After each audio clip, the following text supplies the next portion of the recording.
സ്കൂളിലേക്ക് നടന്നു പോകുന്നതിനിടെ കാട്ടുപന്നിയുടെ ആക്രമണത്തിൽ 7ാം ക്ലാസ് വിദ്യാർത്ഥിക്ക് പരുക്കേറ്റു. AUPS സ്കൂളിലെ 7ാം ക്ലാസ് വിദ്യാർത്ഥിയായ മുഹമ്മദ് ആദിലിനാണ് പരുക്കേറ്റത്. സ്കൂളിലേക്ക് പോകുന്നതിനായി റോഡിലൂടെ നടന്നു പോകുന്നതിനിടെ പിന്നിൽ നിന്നെത്തിയ പന്നി കുട്ടിയെ ആക്രമിക്കുകയായിരുന്നു. ആക്രമണത്തിൽ കാലിന്റെ തുടഭാഗത്ത് പരുക്കേറ്റു. സംഭവത്തെ തുടർന്ന് നാട്ടുകാർ കുട്ടിയെ ഉടൻ നിലമ്പൂർ ജില്ലാ ആശുപത്രിയിൽ എത്തിച്ചു. പരിക്ക് ഗുരുതരമല്ലെന്നാണ് പ്രാഥമിക വിവരം.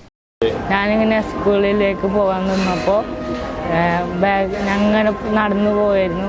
അപ്പോൾ ബാക്കിൽ വന്നാണ്ട് എന്തോ സാധനം വന്ന് കുത്തി. അപ്പം നോക്കിയപ്പോൾ പന്നിയായിരുന്നു. അപ്പം വലിയൊരു മുറിവ് സംഭവിച്ചു. അതൊരു 9-10 മണിയാകാനായിക്കണ്. പ്രദേശത്ത് കാട്ടുപന്നി ശല്യം രൂക്ഷമാണെന്ന് നാട്ടുകാർ ആരോപിച്ചു. ജനവാസ മേഖലകളിൽ പതിവായി പന്നികളെത്തുന്നത് ഭീതിക്ക് കാരണമാകുന്നതായും സ്കൂൾ വിദ്യാർത്ഥികളും വഴിയാത്രക്കാരും സുരക്ഷാ ആശങ്ക നേരിടുന്നതായും നാട്ടുകാർ പറഞ്ഞു. സംഭവത്തിൽ ബന്ധപ്പെട്ട അധികൃതർ അടിയന്തര നടപടി സ്വീകരിക്കണമെന്ന ആവശ്യവും ശക്തമായിട്ടുണ്ട്. ഈ ചാനൽ ന്യൂസ്, നിലമ്പൂർ.